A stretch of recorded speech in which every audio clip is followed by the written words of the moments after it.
In case you guys ever wondered what I wear like underneath here, I've got flip-flops and jeans because I like to stay classy since I work at home. I'm probably not going to put that in there. Yeah, well, what the hell.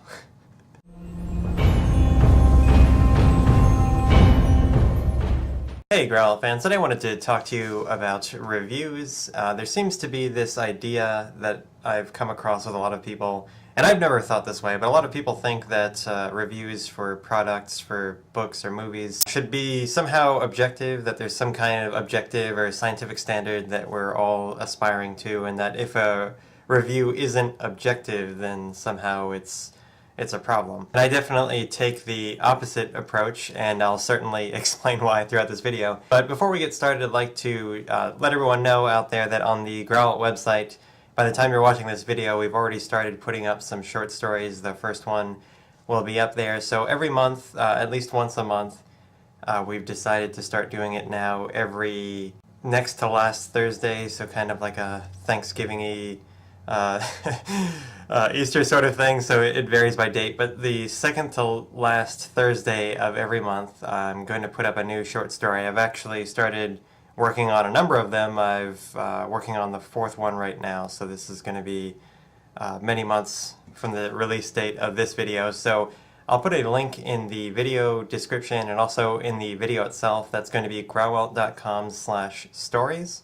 They're going to be new short stories that take place in the Grauwelt universe. And each of these is going to be standalone, so if you don't have any experience with the Grauwelt universe, if you haven't read the books, aren't familiar with it, you can kind of get right into it without having any backdrop at all. So I wanted to make each one of these kind of self-contained, it's its own story arc. It doesn't rely on any of the others. Now, they will tie into them. You will see characters and elements from elsewhere, but you don't have to have any of that knowledge to enjoy them. So I invite everyone watching to head over to that URL and partake of those stories and, of course, review them, which is going to be the subject of this video. So, like I said, when it comes to reviews, people have this idea, I don't know where exactly it came from, and this also extends to all kinds of media like news. Everyone thinks that the news needs to be somehow unbiased or objective.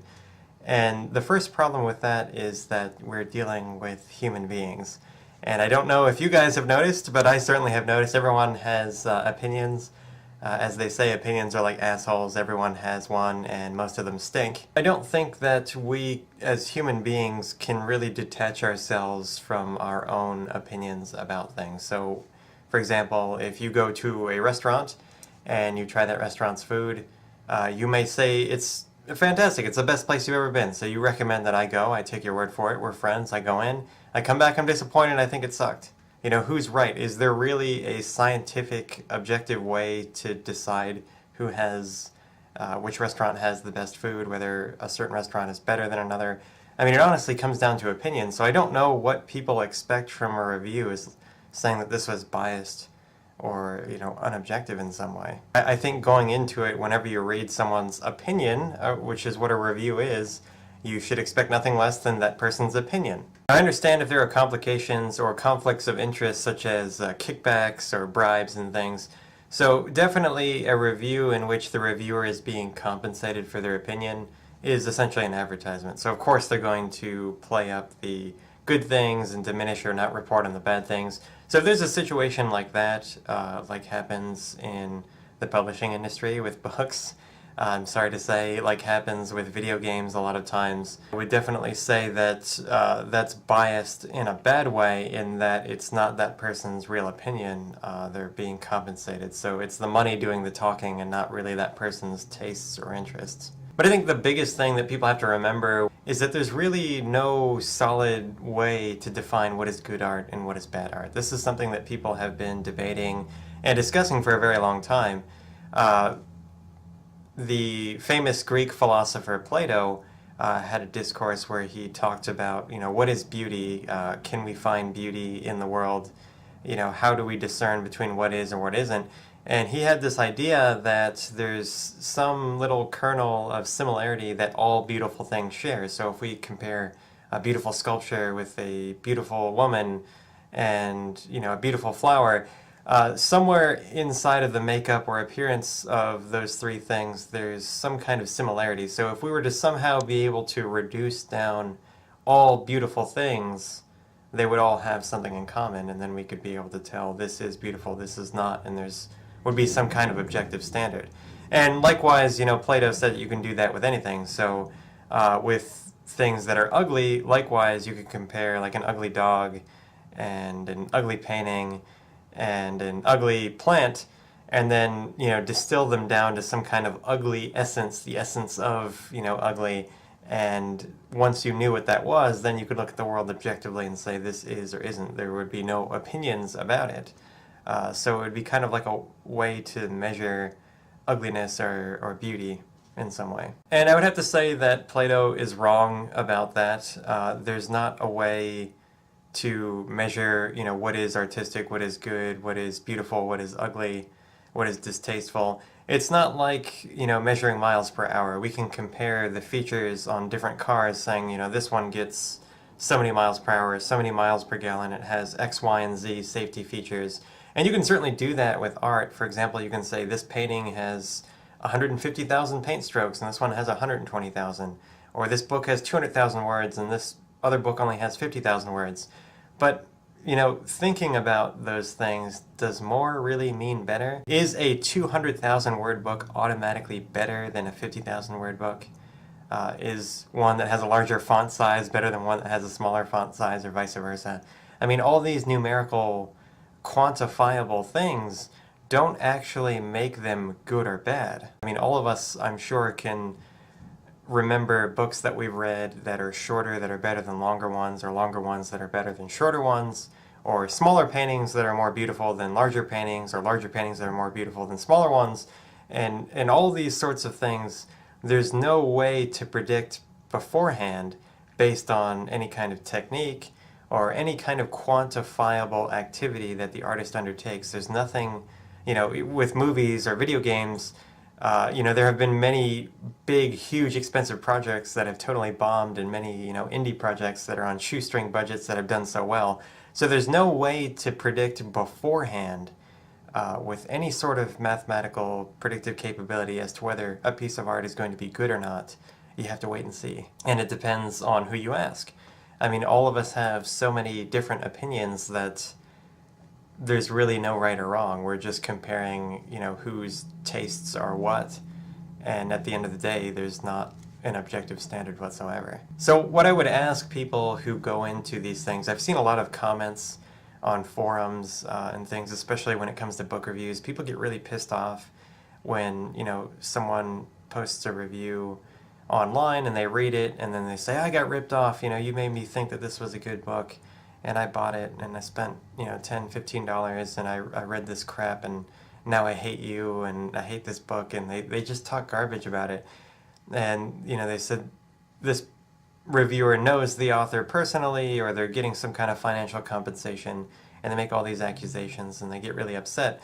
But the thing to remember is that's that person's opinion, and you have no more right to get mad at them for their opinion than they do about your opinion. Now, I understand that reviewers, whether they're reviewing books or movies or video games, have a special role to play in that, they're doing you a service. They've done the work already, they've done the homework, and then they're giving you the report. So then you can make a decision. It takes you, 5 minutes to watch a review video or skim an article about a product, and then you can make a decision based on that, rather than committing the time and money to actually get and use the product yourself. So remember, they're doing you a service, but at the same time, they're not making an explicit guarantee as to whether you personally are going to like it. They're giving you their opinion.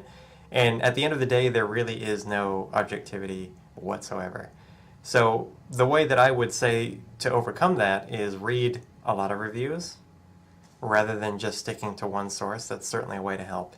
And I think a reviewer's value to you individually, to each of us individually, is whether they're more often right than wrong. Now, what I mean by that is if you find a reviewer out there, let's say for a book reviewer, if you were to read every single book that they recommended, would you come out better or worse than if you were picking at random or on your own? If the answer is you come out better, more often than not, maybe 75+% of the time, you enjoy the books that they recommend. stick with that reviewer. If more often than not, maybe 50% or less of the time you enjoy the books that they recommend, it's time to find someone else. So I think really the best that you can do as a shopper or a consumer when consuming reviews and reading reviews is find a source that you agree with more often than not, and that's better than probably taking the chance on your own and getting screwed that way. So just this whole notion, just so many people complain about it. It's like, this review isn't objective, it's biased. Of course it is.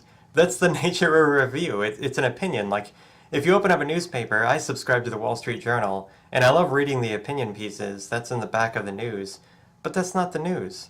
That's those columnists' opinions about things. And sometimes I agree with those opinions, and sometimes I don't. But I like to read them because I get to hear what another person has to say about it. And even in the news sections of, CNN, I read sometimes the Huffington Post, a number of different sources, and all of those writers' opinions are going to seep into it. It can be really cut and dry and written kind of like a news bulletin, and there's no emotion in it, but of course they're going to put bias in there. I mean, no one can abandon their entire upbringing. I mean, our opinions are shaped by our life experiences, who we've dealt with, where we've been, what jobs we've had, where we've studied, what other things we've consumed in the past that influence what we're going to do in the future. So I would just like to see an end to this idea that somehow reviews have to be objective in any way. I mean, to me, that's just an oxymoron. Of course they're not going to be. They're someone's opinion. So that being said, I would definitely invite everyone to review and critique this video, as well as the Grauwelt short stories that will already be up by the time this video comes out.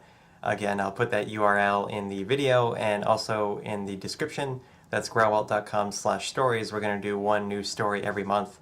The comments there are open for everyone to post their thoughts. And again, I don't expect any kind of objectivity whatsoever anywhere, because I know that everyone has a different opinion, and I personally value all the opinions that I get here on YouTube and also on the website. Don't forget to rate and share this video if you liked it, and subscribe to the Grauwelt channel. I'll talk to you guys next time. Bye.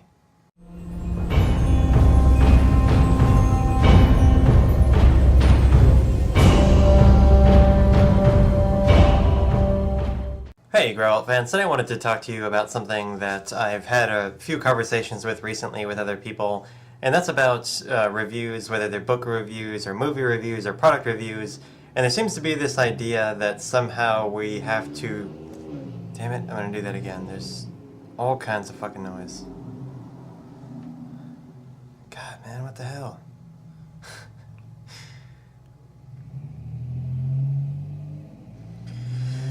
Okay. That guy was pretty cool. No. I'm just kidding. That these reviewers, these review websites, magazines, publication newspapers, etc., they do get kickbacks. A lot of times those kickbacks are disguised in some way so that they're not obvious. Now,